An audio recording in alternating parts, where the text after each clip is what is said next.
Hello everyone, welcome back to Sunup on 7. It's time for a conversation that I've been looking forward to, and probably you as well. We're going to be talking about narcissism, narcissistic abuse. So, did you know there's a day that's Narcissistic Abuse Awareness Day?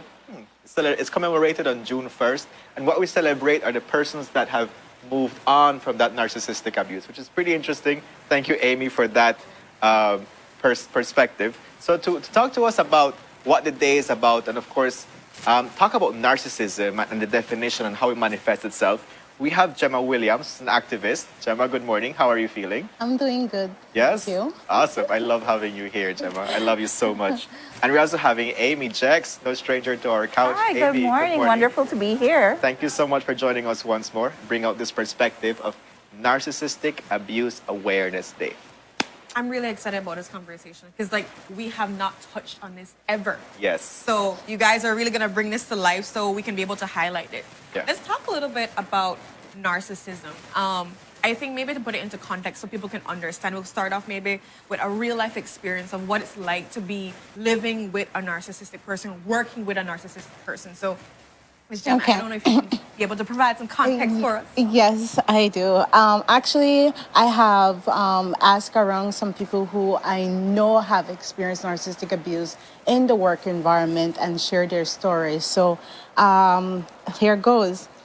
I was transferred to a particular office within the public service. Upon my arrival, the head of department welcomed me. She informed me of her joy to have me join the office as my professionalism, experience, and spirituality preceded me.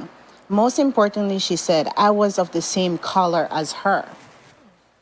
As time progressed, I noted that she did not base the decisions in the office in accordance with the public service regulations. I noted too, once I started addressing such issues, she started treating me differently. There were times she would not even acknowledge me in the office.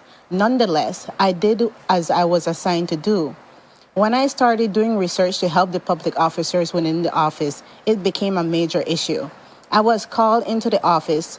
First, it was to tear down the officers, trying her utmost best to show their non-productivity, although she took away their duties and responsibilities. When I continued to resist, the situation in the office became there. Not only for me, but for most members of the office. There were very high absenteeism. People were calling in sick because they did not know what to do or how to deal with the matter. Although their salaries were docked, they still stayed away from work. Many days I too wanted to stay home, but I had to remember what I was sent there to do and to set an example to be a support for those who were being abused by the HOD. Senior officers were treated like children, being shouted at and being verbally abused. Productivity was at a high time low, but how could officers produce when they are being abused?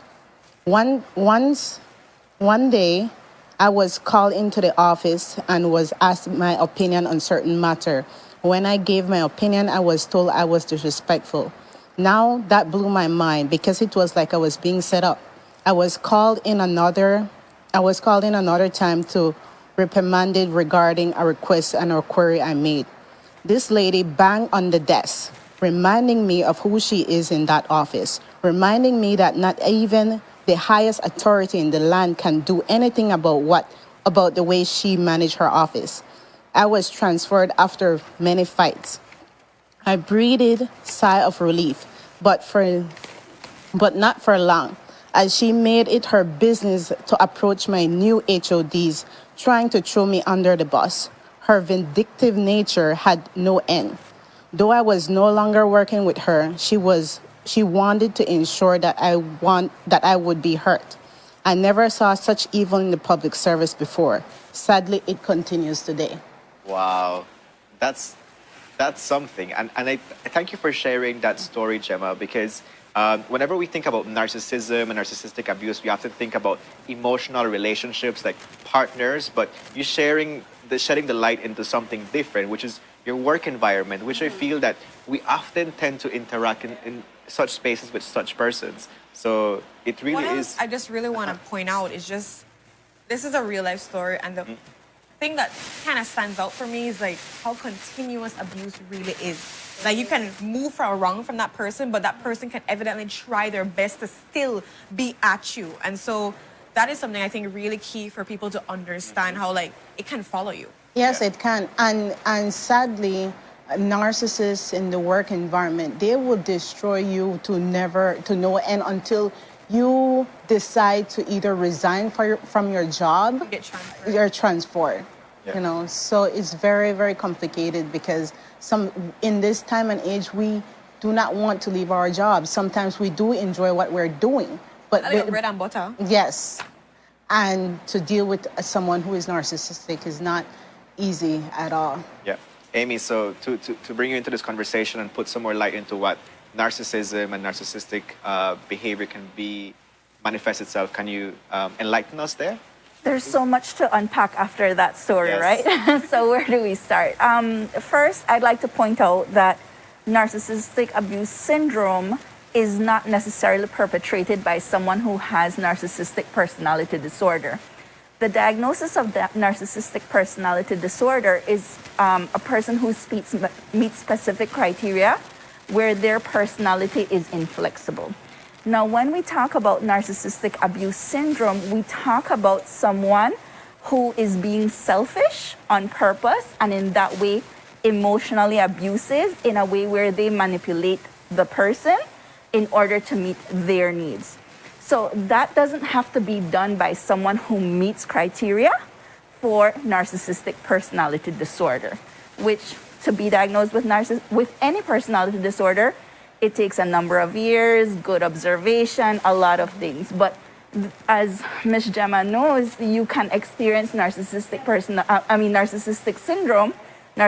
abuse syndrome in a number of environments. We usually hear about it because we hear the term love bombing a lot these days, which, when the relationship started, we were so great together and the person provided this attention. And it's a key word I've heard over the past few years. I get love bombed. And so that can be done in a romantic relationship by parents in a workplace. Yeah. So it's not limited necessarily in a romantic context. And when we see it, you've seen it at school with a teacher and a student, right? Oh, I saw your eyes open up just now. Yes, because I know about some, but you continue. And so when we talk about this, what this day about is on June 1st, is for bringing awareness to this. And just as Mr. Franco was enthusiastic about Environment Day, you have to talk about your personal environment as well. The trend for the last few years has been get the toxic people out of your life. Yeah. It's needed. And this is exactly what the narcissistic cycle of abuse is. You feel that toxicity because first you have this lovey-dovey stage. In all abuse we have that, honeymoon period. We call this, the love bombing stage. So it starts off like that, and then there's a trigger. And then with that trigger, you get devalued after that. Your self-worth goes down. So you start questioning yourself. And then after that, the person discards you like, well, you're not important to me. I walk out of this relationship. You don't need to be at this job because you're not worth it. You're a terrible student. What kind of child are you? And then comes the narcissistic part, which after that, they pull you back in. Like a vacuum cleaner, they pull you back in.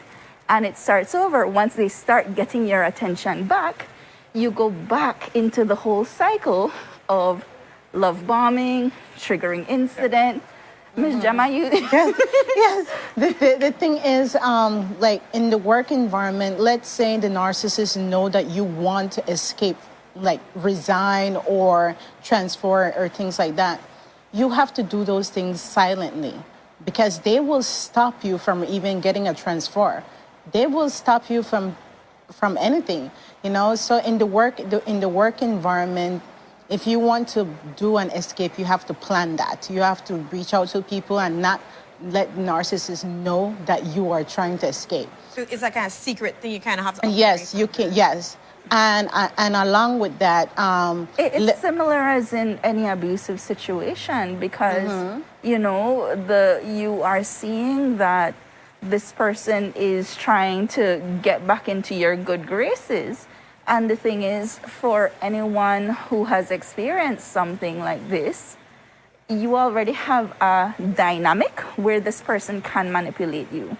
So it's easier for this person to keep a hold of you. yes, So why let you escape?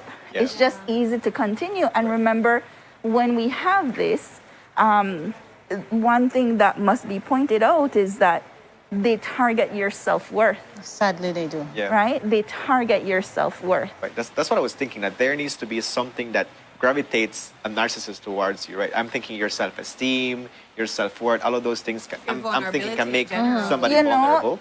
it's not a necessary criteria. Okay.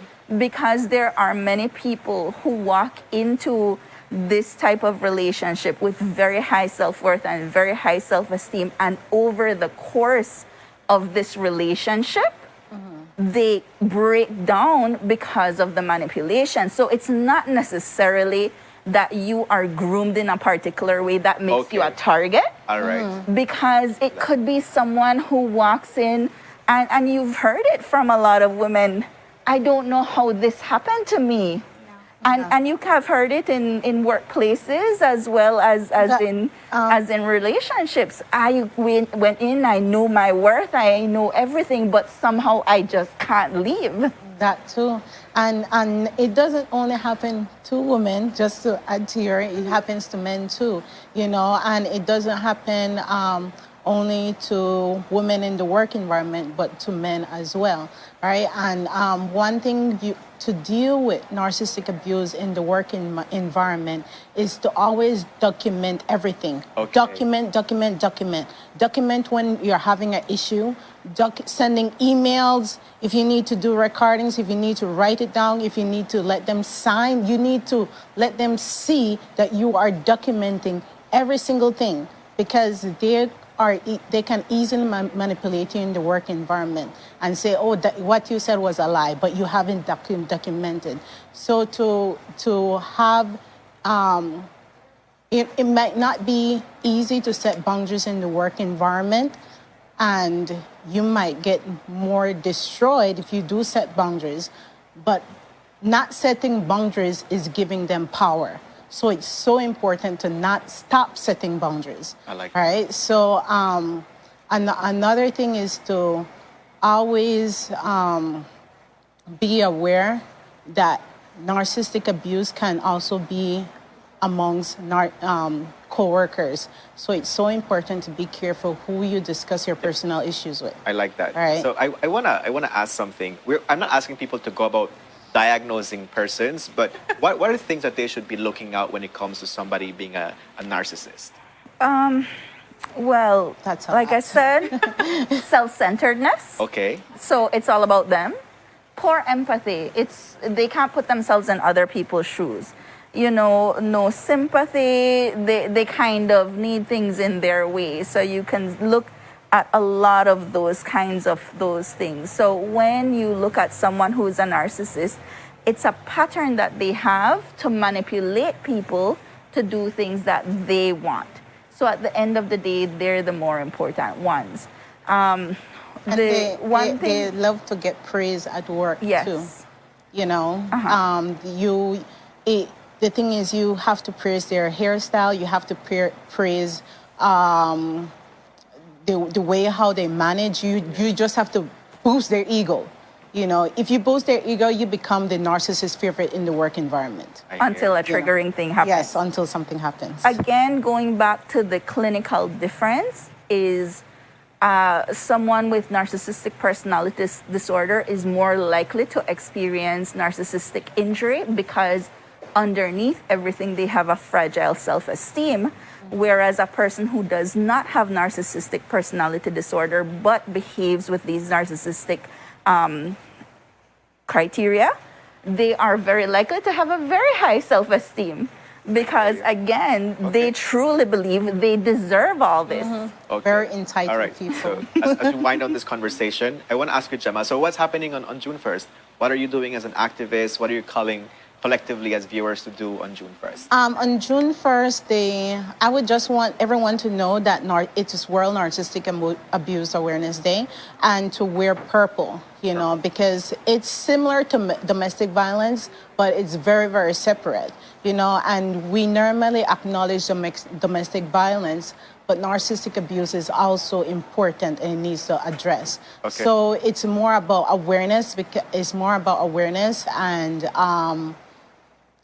to let everyone know that it's happening in the family. So everyone needs to be acknowledged, even the narcissist, psychopath, and sociopaths themselves, because they themselves have been abused, you know? So it's not just about targeting narcissists, psychopaths, sociopaths, but to acknowledge that narcissistic abuse do exist and how can we address it in our society. Okay. So for the persons that want to get more information, or maybe you have a community or a support group, is there such thing that happens that you're facilitating? I do have a support group. Well, I do try to address narcissistic abuse on my social media. I also try to have a support group, but for now it's just on my social media. Okay. You know, and you can contact me at jemmasimone11@gmail.com, and you know, maybe we can create a support group as a community. Definitely. That would really work a lot. Hoping we can have another conversation on that exact day too as well, to see if we can promote more, because I think there's so much realms that we can dive into. Just workplace we were touching base on, but we haven't talked about, you know, how it is with a parent, how it is, you know, like with friends, around your friend circle, relationships, because we always think about the whole the romantic relationships, but platonic relationships can have that. So definitely something very important. I would truly appreciate that. Oh, definitely. Like Miss Jemma, you to come back on. I want to wear purple. Kevin, okay. Wear purple too. I have to go buy a purple. You have to go buy a purple shirt. Jemma, bring me something purple, yeah? And here is my shirt as well to represent the day. Ooh, you know, I love so it. it's narcissistic abuse, and also to be aware. Narcissistic abuse survivor. Yes. I love it. All right. So, and the main title is If My Wounds Were Visible, If My Wounds Were Visible, because narcissistic abuse, it doesn't have no scars, just emotional scars that no one sees. I love it. and those are the ones sometimes hardest to heal. Yeah. And so thank you so much for this conversation. Looking forward to the next one. Shanta would work Panata already ahead of time. And so with that, guys, we go to our next commercial break. When we're back, we're going to be talking about STEM with BHS. Stay tuned for that exciting conversation. We'll be right back. Yeah.